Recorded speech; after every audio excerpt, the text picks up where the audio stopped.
मुसलमानों का भी वोट जो उद्धव ठाकरे को लग रहा था कि उन्हें मिलेगा, मुझे लगता है कि वह भी कांग्रेस के पास बड़ा वोट बैंक चला गया। इसके अलावा कुछ वोट बैंक ओवैसी के पास चला गया है, कुछ समाजवादी पार्टी के पास चला गया है, कुछ अजित पवार के पास चला गया है। तो मुसलमानों को भी वोट नहीं मिल पाया। जो एमएम का समीकरण जो उद्धव ठाकरे सोच रहे थे, मराठी प्लस मुस्लिम का, उसमें मराठी में बड़ा वोट बैंक को लेने में सफल रहे, जो परिणाम बता रहा है। लेकिन बाकी जो उत्तर भारत, दक्षिण भारतीय और मुसलमानों का वोट नहीं मिला। यह बड़ा वोट भारतीय जनता पार्टी के पास चला गया और जो उद्धव उम्मीद कर रहे थे वो कांग्रेस के पास चला गया। इसके कारण मुझे लग रहा है इनको ये नुकसान हुआ है। लेकिन अब उद्धव के पास बैकफायर कर गया है राज के साथ आने का जो उनका फैसला था, या फिर अगर ऐसा नहीं करते जो मराठी वोट आया वो भी नहीं आता शायद। नहीं, बिल्कुल फैसला उनका उनके हिसाब से ठीक था, क्योंकि अब उन्हें बीएमसी बचानी थी और उन्हें लग रहा था कि सिर्फ मराठी मानुस पर ही वो सर्वाइव कर सकते हैं, क्योंकि उत्तर भारतीय और दक्षिण भारतीय तो भारतीय जनता पार्टी का वोटर है, वो बहुत ज्यादा उद्धव के साथ रहेगा नहीं। तो मुझे लग रहा है कि उनको लग रहा था कि मराठी में अगर हम फोकस करेंगे और बाकी 12% व्यवस्था कर लेंगे तो हम एक ताकत के रूप में उभर जाएंगे। मुझे लग रहा है वहां उनकी चूक हो गई है, मराठी उनके साथ बहुत जुड़ा नहीं। देवेंद्र फडणवीस खुद मराठी और जिस तरीके से काम हुआ है, और यंग जनरेशन जो है मराठी कम्युनिटी की, वो विकास की तरफ गई है जिस तरीके से बंबई के अंदर काम हुआ है। तो मुझे लग रहा है उसका फायदा कोंकण रीजन की बात कर लें एक एक करके। कल्याण में यहां पर बीजेपी शिंदे 20 सीटों पर फिलहाल बढ़त बनाए हुए हैं। हालांकि अभी काउंटिंग के कई राउंड्स अभी बाकी हैं, तो अभी फिलहाल यहां पर क्या आपको स्थिति बनती हुई नजर आ रही है? कल्याण डोंबिवली से एकनाथ शिंदे के बेटे सांसद है, वहां से अगर देखा जाए तो वो भारतीय जनता पार्टी का भी स्ट्रांग होल्ड है, एकनाथ शिंदे शिवसेना का भी स्ट्रांग होल्ड है। तो वहां मुझे लगता है कि भारतीय जनता पार्टी और एकनाथ शिंदे मिलकर वहां अपना मेयर बनाएंगे। और जो गठबंधन हुआ है उस हिसाब से कल्याण डोंबिवली और ठाणे में एकनाथ शिंदे को मेयर का पद देंगे। भले ही भारतीय जनता पार्टी की ज्यादा सीटें आए, मेयर वो ठाणे में और कल्याण डोंबिवली में एकनाथ शिंदे के, यानी ग्रेटर मुंबई में भी मेयर जो है वो शिवसेना शिंदे और बीजेपी का बनने जा रहा है, और कल्याण में भी। उल्लासनगर की 78 सीटों में से 3 पर बीजेपी आगे चल रही है, 3 पर अदर्स। भिवंडी की 90 सीटों में से बीजेपी और शिवसेना शिंदे 13 सीटों पर आगे चल रहे हैं, कांग्रेस 8 पर और 4 अदर्स। मीरा भयंदर की 95 सीटों में से बीजेपी 8 सीटों पर आगे चल रही है, शिवसेना शिंदे 1 सीट पर, और वसई विरार में 115 सीटों पर बीजेपी शिंदे गुट मिलकर लड़े थे, 47 सीटों पर आगे चल रहे हैं। बीबीए 65 सीटों पर आगे चल रहा है, यूबीटी 1 पर और 3 अदर्स के खाते में। पनवेल के 78 सीटों में बीजेपी शिवसेना शिंदे गुट और अजित पवार की पार्टी साथ मिलकर आए थे, तो 12 सीटों पर आगे चल रहे हैं। और फिलहाल कांग्रेस का खाता भी नहीं खुल रहा है, एआईएमएम का भी खाता नहीं खुल रहा है, अदर्स के खाते में फिलहाल 5 सीटें जाती हुई दिख रही है। बड़ा दिलचस्प चुनाव था कि कहीं पर आप साथ आ रहे हैं, कहीं पर आप अकेले लड़ रहे हैं, कहीं पर आप ओवैसी का समर्थन करते हुए बीजेपी नजर आ रही है। बड़ा दिलचस्प चुनाव था। उल्लासनगर, भिवंडी, मीरा भाईंदर, वसई विरार और पनवेल बात करें तो उत्तर भारतीय का बहुत बड़ा वोट बैंक है। यहाँ पे कोई मराठी कम्युनिटी डोमिनेंस नहीं करती जैसा बीएमसी के अंदर करती है। तो ये पूरा भारतीय जनता पार्टी का वोटर यहाँ पर है, एकनाथ शिंदे का वोटर है। यहाँ पर कई जैनी समाज के बड़े वोटर्स यहाँ पर रहते हैं, उत्तर भारतीय के लोग यहाँ पर बहुत ज्यादा रहते हैं। तो मुझे लग रहा है जो महाराष्ट्र के ग्रामीण क्षेत्र से जो लोग आते हैं बंबई में काम करने, वो लोग यहाँ पर रहते हैं। नौकरी भले ही बंबई में करते हैं, लेकिन वो रहते हैं सब पनवेल, वसई विरार, मीरा भाईंदर में। तो वो वोटर भी भारतीय जनता पार्टी का वोटर है। तो इस कारण से मुझे लगता है भारतीय जनता पार्टी का यहाँ सब जगह भारतीय जनता पार्टी और एकनाथ शिंदे का गठबंधन यहाँ पर सरकार बनाएगा। तो वहां पर भी एडवांटेज है। नागपुर बीजेपी का गढ़, आरएसएस यहाँ तो कोई चर्चा का मतलब नहीं है। तो देवेंद्र फडणवीस का होम टाउन में, नितिन गडकरी वहां के सांसद मंत्री है, संघ का मुख्यालय वहां पर है। तो ये नागपुर और विदर्भ में अगर बात करें तो भारतीय जनता पार्टी सिर्फ 2 ही लोकसभा सीटें जीती थी, एक नागपुर की और एक अकोला की। तो नागपुर में बीजेपी एक तरफा जीतेगी और नागपुर के लिए देवेंद्र फडणवीस ने कहा था कि इसे कांग्रेस मुक्त करूंगा इस बार में। तो देखना होगा कि कांग्रेस यहाँ खाता भी खोल पाती है कि नहीं खोल पाती है। तो नागपुर में तो बीजेपी का तय लंबे समय से रिजल्ट आ रहे हैं। अमरावती की 87 सीटों में से बीजेपी 20 पर आगे चल रही है। एनसीपी शरद पवार के खाते में 2 सीटें जाती हुई दिख रही है। और अमरावती में नवनीत राणा बीजेपी से जो लोकसभा चुनाव लड़ी थी, जिसका भारतीय जनता पार्टी ने समर्थन किया था, उसने भी बीजेपी के लिए प्रचार किया। तो अमरावती में बीजेपी का स्ट्रांग है। अकोला में भारतीय जनता पार्टी का सांसद जीता था। अकोला भारतीय जनता पार्टी को लगे समझ रही है। अकोला वंचित बहुजन आघाड़ी के जो प्रकाश अंबेडकर है, उनका भी बहुत स्ट्रांग होल्ड है। यहाँ से वो लोकसभा चुनाव के सांसद इस बार हार गए थे, पहले वो वहां से सांसद रह चुके हैं। तो यहाँ बहुजन कम्युनिटी भी बहुत है। तो यहाँ पर बीजेपी, एनसीपी जो अजित पवार है उसका एक स्ट्रांग होल्ड जिस हिसाब से अभी दिख रहा है। लेकिन मुझे लगता है कांग्रेस भी बेहतर प्रदर्शन करेगी, क्योंकि कांग्रेस ने वंचित बहुजन आघाड़ी के साथ गठबंधन किया। तो अकोला में कांग्रेस अपना मेयर नहीं बना पाएगी, लेकिन बेहतर प्रदर्शन वहां पर करेगी। ठीक है। और चंद्रपुर में 66 सीटों में बीजेपी भी 10 पे आगे चल रही है, अदर्स के खाते में 17 सीटें जा रही हैं, और यहाँ पर उद्धव को भी 5 सीटें मिलती हुई अभी दिख रही हैं। चंद्रपुर में भी कांग्रेस का एक स्ट्रांग होल्ड रहा है। यहाँ से कांग्रेस के सांसद चुनाव जीते थे। भारतीय जनता पार्टी का भी स्ट्रांग होल्ड है। यहाँ पे कांग्रेस और बीजेपी के अंदर टफ फाइट रहेगी। लेकिन जिस तरीके से चंद्रपुर में अभी कुछ 6 महीने से लगातार पार्टी छोड़ी कांग्रेस के कई स्थानीय नेताओं ने और भारतीय जनता पार्टी में, उसका नुकसान कांग्रेस को होने वाला है, उसका फायदा भारतीय जनता पार्टी को मिलने जा रहा है। तो चंद्रपुर में भी भारतीय जनता पार्टी अपना मेयर महापौर बना लेगी। तो विदर्भ रीजन की बात करें, ग्रेटर मराठा रीजन की बात करें, कोंकण रीजन की बात करें, हर रीजन में कमोबेश सिंपल सी क्लियर है महायुति लेके जा रही है। महायुति लेके जा रही है। उत्तर महाराष्ट्र की बात कर लें, नासिक की बात करें, बीजेपी के खाते में 12 सीटें यहां पर दिख रही हैं और यहां पर देखिए 11 सीटें शिवसेना शिंदे एनसीपी के खाते में, यूबीटी कांग्रेस एनसीपी के खाते में 9 और अदर्स के खाते में 5। तो नासिक में आप इन्हीं एक्सपेक्टेड लाइंस पे देखिए, नासिक बड़ा इंटरेस्टिंग है। नासिक में तो महाराष्ट्र नवनिर्माण सेना ने अपना मेयर भी बनाया था एक समय, कॉर्पोरेशन 10 साल पहले इनके पास थे, उसके बाद वो चली गई। और नासिक में कैसा है, सबका प्रभुत्व है। यहाँ सर एकनाथ शिंदे का भी प्रभुत्व है, यहाँ छगन भुजबल नासिक से आते हैं जो अजित पवार के करीबी है। यहाँ पर गठबंधन नहीं हो पाया तो एकनाथ शिंदे अलग चुनाव लड़ रहे हैं भारतीय जनता पार्टी से। भारतीय जनता पार्टी का भी नासिक में अच्छा स्ट्रांग होल्ड है यहाँ पर। तो मुझे लग रहा है कि यहाँ पर भारतीय जनता पार्टी बेहतर प्रदर्शन करेगी, एकनाथ शिंदे का भी अच्छा प्रदर्शन यहाँ रहेगा और आखिरी में एकनाथ शिंदे और भारतीय जनता पार्टी मिलकर यहाँ पर साथ में जाके अपना मेयर बना लेंगे।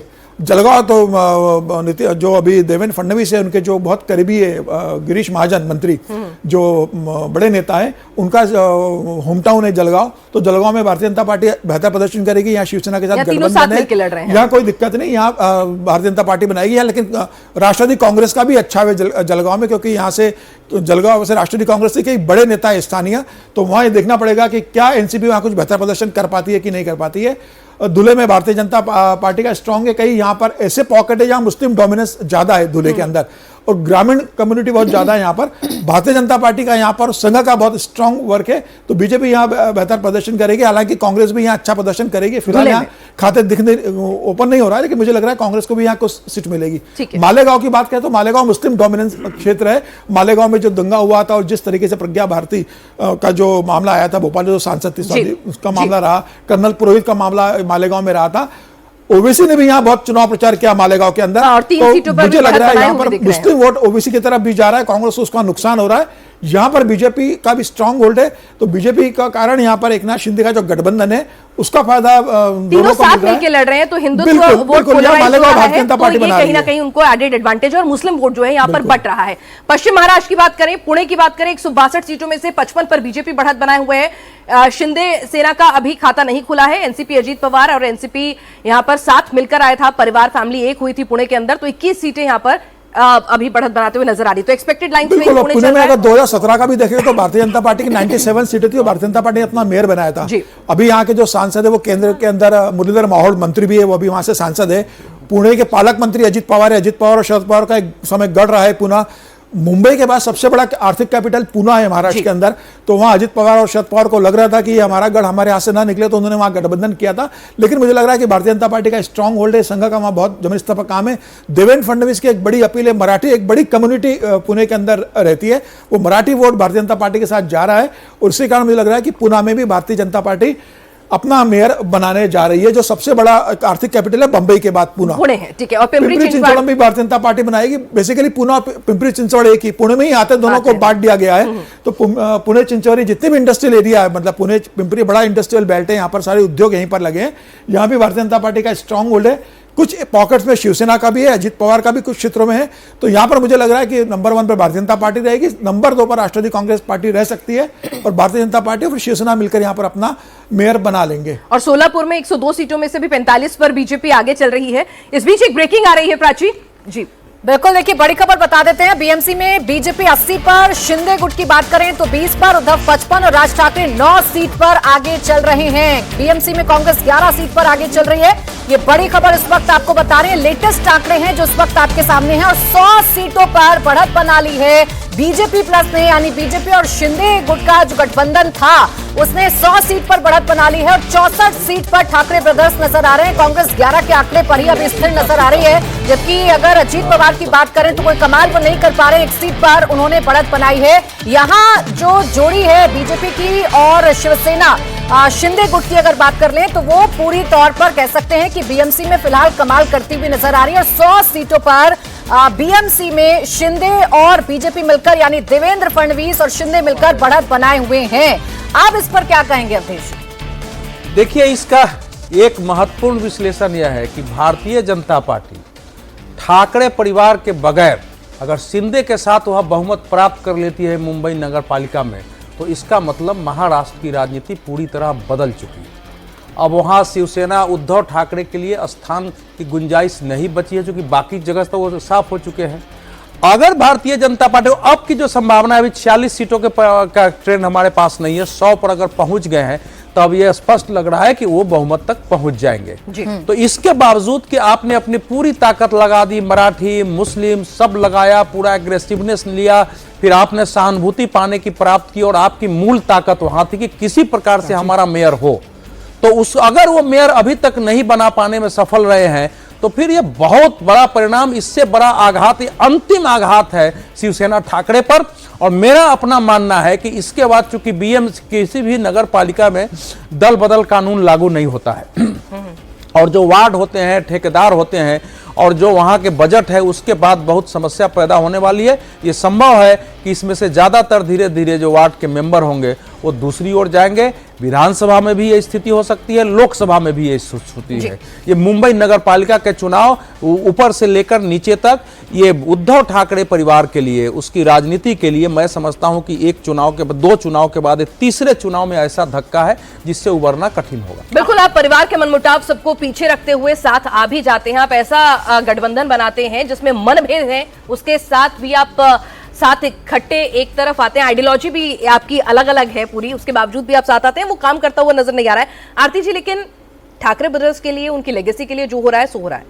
अगर बात करें देवेंद्र फडणवीस के लिए, वो लगातार जिसे कहते हैं ना और ज्यादा मजबूत होते जा रहे हैं। बिल्कुल बिल्कुल, देखिए इसमें कोई भी शक नहीं है कि देवेंद्र फडणवीस बहुत ही ऑर्गेनिकली उन्होंने जिस तरह से ग्रो किया है एक लीडर के होने के नाते, और सबसे बड़ी बात जो महाराष्ट्र पे जो पकड़ है, उनकी जो लोगों के साथ जो कनेक्शन है, और सिर्फ मराठियों के साथ नहीं, बहुत सारे समुदाय। अपनी बात कंप्लीट करिएगा। एक बड़ी खबर बता देते हैं, नागपुर में जैसा एक्सपेक्टेड था बीजेपी की लहर देखने को मिल रही है। नागपुर में बीजेपी 70 सीटों पर बढ़त बनाए हुए है। नागपुर जहां से नितिन गडकरी भी आते हैं, वो रीजन जहां से देवेंद्र फडणवीस भी आते हैं, जो संघ का मुख्यालय है, वहां पर भारतीय जनता पार्टी ने बढ़त बना रखी है और ये एक्सपेक्टेड लाइन पर बीजेपी यहां परफॉर्म करती हुई नजर आ रही है।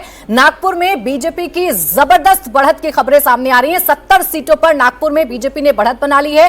पुणे में एनसीपी की बड़ी हार, चाचा भतीजे एक साथ आए थे लेकिन उसके बावजूद कुछ नहीं कर पाए। पिंपरी चिंचवाड़ की अगर बात करेंगे, यहां पर भी चाचा भतीजे एक साथ आए थे लेकिन बीजेपी ने यहां पर बढ़त बना रखी है। तो नागपुर की बात करें, पुणे की बात करें या चिंचरी पिंपवाड़ की बात करें, यहां पूरी तरीके से भारतीय जनता पार्टी का जो होल्ड है वो नजर आ रहा है। आरती जी बिल्कुल, देखिए यही शुरुआत में ही यही कहा था कि जो लार्जर ट्रेंड यही रहेगा कि बीजेपी सबसे बड़ी पार्टी उभर के आएगी और वो एकनाथ शिंदे के साथ ज़रूर अपना मेयर चुनेगी और बीएमसी के इलेक्शन जीतेगी।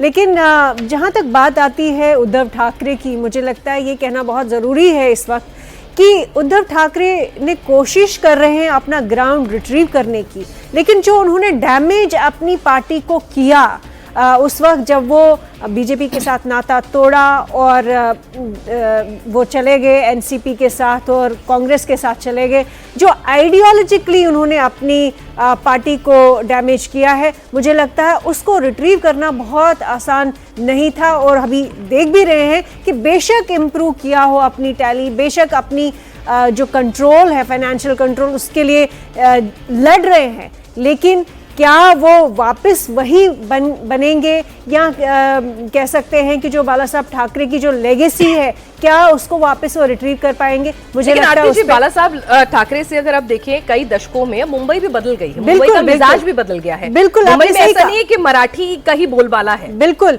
इनफैक्ट जनरेशन जी जो है वो कई सारे इश्यूज पे एग्री नहीं करती है। जिस तरह से एक वो मराठी एक्सक्लूसिविटी का एक माहौल बनाया था, एमएनएस खासकर उस तरह से रिप्रेजेंट कर रही थी अपने आप को, उससे बहुत दूर है। एक कॉस्मोपॉलिटन थिंकिंग है, क्योंकि मुंबई फाइनेंशियल कैपिटल है इंडिया का, क्योंकि मुंबई की एक हिस्ट्री, महाराष्ट्र की एक हिस्ट्री रही है कि कॉस्मोपॉलिटन रहा है, पूरे देश से लोग जाते हैं, यूपी बिहार, और धीरे धीरे इनफैक्ट पूरे अगर आप देखें पूरे कंट्री में पिछले 77 साल में ये जो जिस तरह से रीजनलिज्म होता है या जिस तरह से दूसरों को नीचे दिखाना, उससे जनरेशन जी और यंगर जनरेशन्स उसके साथ रिलेट नहीं करती, नहीं आइडेंटिफाई करती है।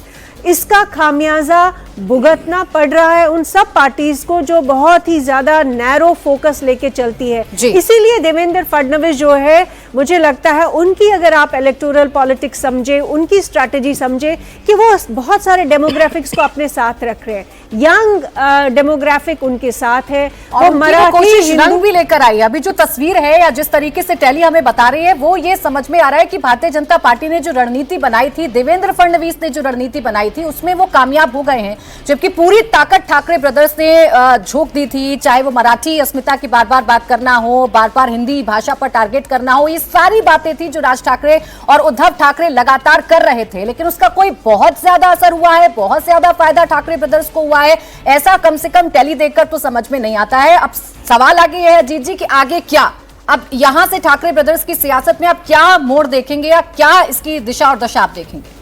देखिए, ये उन्होंने जानबूझ करके किया। हम लोग लगातार 2 घंटे से इस बात पर चर्चा कर रहे हैं। एक स्ट्रेटेजी थी उनकी कि हम सारे वोट्स के लिए जाएं और सब न मिले हमको, या थोड़े से वोट के लिए जाएं उसका ज्यादा हम ले लें। ये उनको तय करना था। उन्होंने तय किया कि हमको मराठी मानुस के वोट पर जाना है, हिंदुत्व के वोट पर जाना है, हिंदुत्व प्लस मराठी मानुस। ये उनका अपना उनका शुरू से रहा है, और इस बार उन्होंने मराठी मानुस को हिंदुत्व के ऊपर रखा। ये एक लड़ाई बार बार हम लोग देखते रहे हैं महाराष्ट्र की राजनीति में, और खासतौर से मुंबई में। भारतीय जनता पार्टी ब्रांड हिंदुत्व या शिवसेना ब्रांड हिंदुत्व की बात होती रही है हमेशा। भारतीय जनता पार्टी ने अपना अम्ब्रेला बड़ा किया, उसमें उसने तमाम जो उत्तर भारतीय हैं, दक्षिण भारतीय हैं, गुजराती हैं, उन सबको जोड़ा, और इन्होंने अपना नैरो किया। उसको नैरो करके इनको अपनी जमीन जितनी हासिल कर सकते थे उतनी हासिल करनी थी। आप देखिए 2017 के चुनाव के बाद 22 में इस बीएमसी का कार्यकाल खत्म हो गया, उसको 4 साल हो गए। 4 साल से वहां नगर निगम नहीं थी। इस दौरान जितने भी लोग जीते थे शिवसेना से, यूनाइटेड शिवसेना से 2017 में, उसमें से ज्यादातर लोग छोड़ करके जा चुके थे। मैक्सिमम जो उस समय जो काउंसलर जीते थे शिवसेना के, सब या तो बीजेपी में चले गए थे या एकनाथ शिंदे के साथ चले गए थे। इनके पास कोई पूंजी नहीं बची थी, कोई पूंजी नहीं बची थी। गिने चुने 10, 20, 25 लोग जो आइडियोलॉजिकली बहुत अलाइंड थे या परिवार के साथ अलाइंड थे, वो लोग रहे थे। या एक सर्टेन इलाके में जो दादर का इलाका है, लोअर परेल का इलाका है, या शिवाजी नगर का इलाका है, उस इलाके में लोग बचे थे। इसके बावजूद अगर ओवरऑल मुंबई में अपना ग्राउंड अगर बढ़ा रही है शिवसेना, तो ये उनके उस बहुत ही लिमिटेड सफलता है। हम ये नहीं कहेंगे कि वो बड़ी सफल हो गए लोग, लेकिन जिस लिमिटेड सफलता की उन्होंने प्लानिंग की थी वो उनको कम से कम मिल रही है। चलिए, जश्न यहाँ पर शुरू हो गया है, तस्वीरें आनी शुरू हो गई हैं और जश्न बनता भी है यहाँ पर। जश्न तो बीजेपी का बन रहा है, लेकिन इसमें आप हम लोग को अभी देखना होगा कि एकनाथ शिंदे अपनी जमीन कितनी बचाते हैं। कल्याण डोंबिवली में उनकी जमीन बचती है या नहीं, के ही नेता है वो, या फिर मुंबई में वो स्वीकार्य अभी भी नहीं है? मुंबई में नहीं स्वीकारे गए हैं, लेकिन मुंबई में नहीं स्वीकारे गए हैं। वहां तो असली शिवसेना हो गया कि उद्धव ठाकरे की है, राज ठाकरे की। ठाणे और डोंबिवली कल्याण में अगर वो सबसे बड़ी पार्टी बनते हैं, उनका मेयर बनता है, ये देखना होगा। अगर वहां बीजेपी बनाती है ठाणे और कल्याण डोंबिवली में, तो फिर ये एकनाथ शिंदे के लिए एक सेटबैक होगा वहां। फिर अजीत जी, क्या आप ये कह सकते हैं कि शिवसेना पे सवाल है कि ये लग रहा है कि ठाकरे परिवार का जो वर्चस्व है इन एरियाज में, उसको रिटेन कर पा रहे हैं? क्योंकि शिवसेना एक पार्टी अलग चीज हो सकती है, परिवार अलग चीज है। परिवार और शिवसेना की लीगेसी का मेन हिस्सा, जो लीगेसी का पार्ट है, वो इनके साथ आ जाए अगर, तो इनको ये होगा कि अभी अगर जमीन बचेगी, हमारी एक आइडियोलॉजिकल लीगेसी बाल ठाकरे की बचती है, जो इलाके अपना इनके असर वाले इलाके हैं, वो इलाके बच जाते हैं इनके, तो आगे पॉलिटिक्स इनकी बचेगी। किसी पार्टी से अलायंस करने के लिए, अकेले भी लड़ने के लिए, कभी मौका मिले तो बीजेपी के साथ फिर आने के लिए आपकी जमीन बची रहेगी, तभी तो आप राजनीति करेंगे। तो ये महाराष्ट्र की पार्टी होगी कि मुंबई की पार्टी होगी? देखिए, पहले तो देखिए, आप जब मैं मानता हूं कि आपका एनालिसिस जो है वो ठीक है, अपना एक पक्ष है, और उससे उद्धव ठाकरे और परिवार इस समय ज्यादातर इंडिया टीवी देख रहे होंगे। हाँ, वो आप कर रहे हैं। लेकिन एक पार्टी भाई ठाणे, पुणे, पिपरी चिंचवाड़ सब जगह वो थी। अगर वो मुंबई में सिमट गई है और पूरी ताकत लगा के कि हमको यही ताकत लगानी है, और अपना मेयर नहीं बनवा पा रही है, इसके बावजूद उसकी पॉलिटिक्स बची रहेगी, ये मेरे अपने अनुभव में आज तक आया नहीं। उनकी पार्टी टूटी, उनका काडर टूटा, उनका क्यों टूटा? नहीं, क्यों टूटा? अरे सुनो, ये तो अच्छा है, उस पर एनालिसिस क्यों टूटा, वही तो बात है कि अगर एक व्यक्ति टूटने के बावजूद नहीं झुकता है, तो वही संगठन पर लागू होता है कि जो गलतियां उन्होंने की है, अगर अभी भी उसको स्वीकार नहीं करते हैं, तो उनका अस्तित्व राजनीति से खत्म हो जाएगा। स्वीकार करके उस गलती को सुधारना, साथ लग रहा होगा कि 55, 60, 65 कॉर्पोरेटर लेके हम 5 साल राजनीति कर लेंगे विपक्ष की बीएमसी में, संभव नहीं होगा। 5 साल में भारतीय जनता पार्टी उनकी आधी पार्टी को निकल जाएगी, क्योंकि वो इस बात को जानते हैं कि कॉर्पोरेटर को भी पैसा चाहिए 5 साल चलाने के लिए। तो ये बहुत बड़ी चुनौती होगी उद्धव ठाकरे और राज ठाकरे के पास कि अपने कॉर्पोरेटरों को बचा के रखे और विपक्ष में मतलब एक आवाज बना के रखे। अब देखना होगा कि वो कितने आइडियोलॉजिकली जुड़ जाते हैं, कांग्रेस को साथ ना लेना सुरक्षा वाली बात हो। देखिए मुझे तो तय था, मतलब राज ठाकरे और कांग्रेस दो छोरे कभी नहीं मिल सकते, मतलब संभव ही नहीं था कि, और उद्धव ठाकरे इस बात को जानते थे कि राज ठाकरे को हम ले रहे हैं तो हम कांग्रेस को छोड़ना पड़ेगा। मुझे लगता है कि अगर राज ठाकरे को वो छोड़ देते और कांग्रेस को लेते तो ज्यादा बेहतर प्रदर्शन करते हैं, क्योंकि राज ठाकरे का जो वोटर है वो उद्धव ठाकरे को मराठी के नाम पे वोटर कर देता, लेकिन राज ठाकरे के आने के बाद उत्तर भारतीय और दक्षिण भारतीय जो उद्धव ठाकरे का वोटर रहा होगा वो पूरी तरीके से भारतीय जनता पार्टी के पाले में, कांग्रेस के पास या दूसरे दलों में चला गया होगा। मुस्लिम वोट भी थोड़ा बहुत कंसोलिडेट। बिल्कुल बिल्कुल ये हो सकता था, ये जो कह रहे हैं समीर जी ये भी हो सकता था, लेकिन अदर वे राउंड भी हो सकता था। इससे उलट भी अगर आप कांग्रेस के साथ जाते तो जितना पोलराइजेशन अभी बीजेपी के समर्थन में हुआ उससे ज्यादा हो सकता था। कि भैया ठाकरे साहब की फिर तो हो सिंपैथी सकता है, था कि एक उनके लिए एक अगर उद्धव ठाकरे जाते कांग्रेस के साथ मुस्लिम वोट की उम्मीद में और गैर मराठी पॉलिटिक्स को भी साधने की कोशिश करते, हो सकता है कि बीजेपी महायुति जो है इसके पक्ष में ज्यादा पोलराइजेशन हो जाता है और उस थोड़े से 2-4% के वोट के असर से पहले तो जा चुके हैं लोकसभा में। देखिए इस आइडियोलॉजी पर कांग्रेस के साथ गठबंधन का कोई प्रश्न नहीं था, क्योंकि कांग्रेस केवल मराठी पॉलिटिक्स उनको स्वीकारती और भाषण के बाद वही मतभेद हो जाता, प्रेस कॉन्फ्रेंस में मतभेद दिखाई देता नहीं, वो होता ही नहीं, इसलिए संभव ही नहीं है। देखिए इस अगर ओवरऑल चुनाव परिणाम देखते हैं तो यह स्पष्ट हो गया है कि भारतीय जनता पार्टी महाराष्ट्र के सभी समुदायों सभी वर्गों की पार्टी हो गई, थोड़ा मुसलमान को छोड़ कोई संदेह नहीं है। तो क्योंकि मराठे अगर बाकी जगह वोट दे रहा, मैं नहीं मानता हूं कि मतलब वहां एक परिवार के साथ लगाव के कारण वोट दे दिया है, लेकिन उनमें भी अब रीथिंकिंग शुरू हो जाएगी कि हमने जो वोट दिया वो सही था या नहीं था। जब ओवरऑल ट्रेंड स्टेट का जा रहा है तो उनमें शुरू हो जाएगी। इसलिए केवल वो पैसे की बात कर रहे हैं, थोड़ा बहुत मन से डांट डपट के मार पीट के कुछ को जबरदस्ती रखे, डर के मारे कुछ कॉर्पोरेटर रह जाए तो रह जाए, लेकिन नॉर्मल सिचुएशन में अब उद्धव ठाकरे के साथ इसमें से 15-20 को जो जुड़ा होगा उतना ही ज्यादा से ज्यादा टिकेगा, उसका जाना निश्चित है। ये बहुत फारफेच्ड निष्कर्ष है अवधेश जी आपका। हम जो बार बार एम्फेसिस कर रहे हैं, अगर कल्याण डोंबिवली में एक नाथ शिंदे की जमीन नहीं बचती है, नंबर 2 नंबर 3 हो जाते हैं, ठाणे में वो उस तरह से अपनी नहीं बचा पाते हैं जैसे पहले जो उनका असर था, और यहां उद्धव ठाकरे एक बचा लेते हैं अपने शिव सैनिकों को, तो फिर ओवरऑल शिव सैनिक एक नाथ शिंदे को छोड़ना शुरू करेंगे। शिव सैनिक ऐसा नहीं शिवसेना खत्म हो जाएगी, वो फिर उद्धव ठाकरे की ओर लौटेंगे। अगर ये यूनिफिकेशन जो है उद्धव ठाकरे राज ठाकरे का रहता है तो मराठी वोट पर उनका असर बढ़ेगा।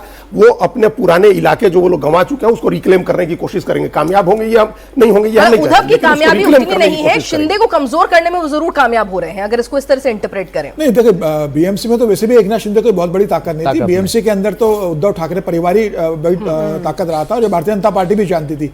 चूंकि अब एक नाथ शिंदे साथ में आ गए थे और उनको सीटें देना थी तो उनको 90 सीटें दी गई है। मुझे लग रहा है कि बीएमसी में जरूर उद्धव ठाकरे का रहेगा, लेकिन अब उद्धव ठाकरे के पास आर्थिक स्रोत क्या रहेगा अपने कार्यकर्ताओं के लिए, अपने शाखा प्रमुखों के लिए, अपने कॉर्पोरेटर के लिए? आपके पास न केंद्र में सरकार में हिस्सेदारी है, न प्रदेश की सरकार में हिस्सेदारी है, और न आपके पास बीएमसी में। यह पहली बार हो रहा है शिवसेना की स्थापना के बाद। ठीक है, पहले 8-10 साल क्या, लेकिन 75 में शिवसेना ने 71 में अपना मेयर बना लिया था, 74 में बीएमसी में मेयर बना दिया, 78 में मनोहर जोशी मेयर बन गए थे भारतीय जनता पार्टी बनने के पहले से।